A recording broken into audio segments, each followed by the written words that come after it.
குடி தண்ணீருக்காக அலையும் கிராம மக்கள். ஊர் பெயரை சொன்னாலே பெண் தர மறுப்பதாக வேதனை. கிராமத்தில் முதியோர்கள் மட்டும் வாழும் சோகம். எங்கள் ஊரில் எந்த வசதியுமே கிடையாது. பஸ் வசதி கிடையாது, தண்ணி வசதி கிடையாது. ஒரு 50 குடியிருப்பு இருக்கும். பக்கத்து ஊர்லேயும் ஒரு 100 குடியிருப்பு இருக்காங்க. எந்த வசதியுமே கிடையாது. நாங்கள் இதுக்கு முன்னாடி சொல்லியிருந்தோம். அதுக்கு யாருமே இந்த முயற்சி பண்ணலை. இப்போ இந்த உப்பாத்தில் நாங்கள் தண்ணி எடுத்துகிட்டு இருக்கோம். எல்லாத்துக்குமே இந்த தண்ணி தான் எடுக்கிறோம். 3 ஊருக்காரங்க எடுக்கிறோம். ஆனால் ஊற மாட்டுது. பிள்ளைகளை ஸ்கூலுக்கெல்லாம் அனுப்ப முடிய மாட்டுது. காலையில் சமைக்க முடிய மாட்டுது. காலையில் வந்தாலுமே 9 மணி 10 மணி ஆயிடுது. பிள்ளைகளை தண்ணி எடுத்துகிட்டு போய் சமைச்சு ஸ்கூலுக்கு அனுப்ப முடியல. அதனால் மிஸ்ஸுங்கெல்லாம் கேட்குறாங்க, ஏன் லேட்டாக அனுப்புகிறீங்க? எங்கள் ஊரில் எந்த வசதியுமே இல்லை. கடை வசதி இல்லை, தண்ணி வசதி இல்லை சார். ஒரு பஸ் வசதி கூட இல்லை. தண்ணிக்கு தான் ரொம்ப கஷ்டப்படுறோம் நாங்கள். சிவகங்கை அருகே 10 கிலோமீட்டர் தொலைவில் அமைந்துள்ளது நாட்டாக்குடி கிராமம். மாத்தூர் ஊராட்சிக்குட்பட்ட கிராமத்தில் 300க்கும் மேற்பட்ட மக்கள் வசித்து வருகின்றனர். இதன் அருகே இளந்தங்குடி, சித்தலூர், முத்தலூர் என கிராமங்கள் உள்ளன. இப்போ எனக்கு 50 வயசு இருக்கு. 50 வயசு ஆச்சு. நான் வாக்கப்பட்டு வந்ததுல இருந்து இதே ஒரு தண்ணி தான் பிரச்சனை தான் எங்களுக்கு. பஸ் வசதியும் இல்லை. நம்ம ஊரில் நாட்டாக்குடி, இளந்தங்குடி தான் நாங்கள் இவ்வளோ கஷ்டப்படுறோம். பஸ் வசதியும் இல்லை. அதனால சமைக்கிறதுக்கு 10 மணி எழுதி ஆற்றுல இருக்கோம். அப்புறம் எப்படி ஸ்கூலில் அனுப்புறது?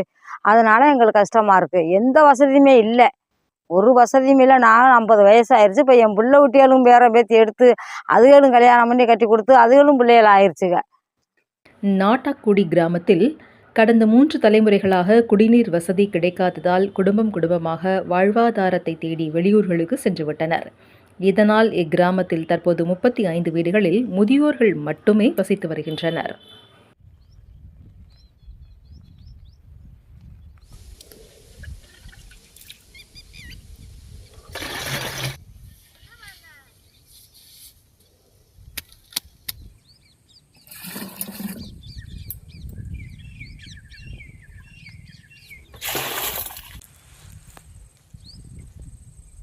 இங்கே பாட்டு போங்க. மதுரையில் பாதி பேர் இருக்காங்க, சிவகங்கையில் பாதி பேர் இருக்காங்க. இங்கே இந்த தண்ணி வசதி இல்லை.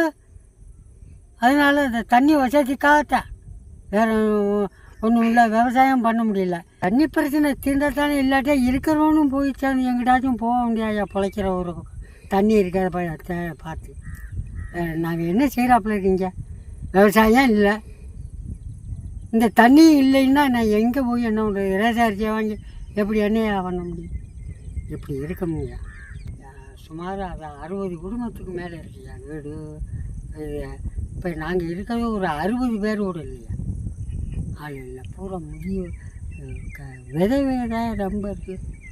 நாங்கள் ஒரு 2 3 பேர் 3 4 பேர் தான் பொண்டாட்டி பிள்ளைகளோடு இருக்கிறோம்.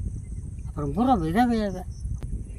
அப்போலேருந்து எனக்கு சின்ன வயசுலேருந்து இந்த பிரச்சனை தான் இருக்குது. எனக்கு 10 வயசுலேருந்தே எனக்கு இந்த விவரம் தெரியும். இங்கே தான் நாங்கள் தண்ணி எடுத்துகிட்டு இருக்கோம்.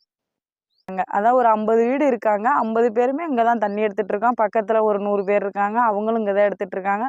3 ஊருக்காரங்களுமே இங்கே தான் தண்ணி எடுத்துகிட்டு இருக்கோம். குடிக்கிறதுக்கு, சமையல் பண்ணுறதுக்கு எல்லாத்துக்குமே இந்த தண்ணிக்கு தான் வரும். காலையில் வந்தோம்னா 6 மணிக்கு வந்தோம்னா 9 10 மணிக்கு தான் நாங்கள் போகிறோம் முடிச்சுட்டு மட்டுமே கொடுத்துட்டோம். அப்போ அவங்க என்ன சொல்கிறாங்கன்னா, மக்கள் தொகை கம்மியாக இருக்குது, எதுவும் பண்ண முடியாது, பஸ் வசதி விடுங்கன்னு சொன்னதுக்கு அவங்க சொல்லிட்டாங்க, மக்கள் தொகை கம்மியாக இருக்கிறதுனால 4 பேர் ஏற மாட்டாங்க, எங்களால் விட முடியாது, ரோடு சரியில்லை, அது சரியில்லைன்னு சொல்லிட்டாங்க.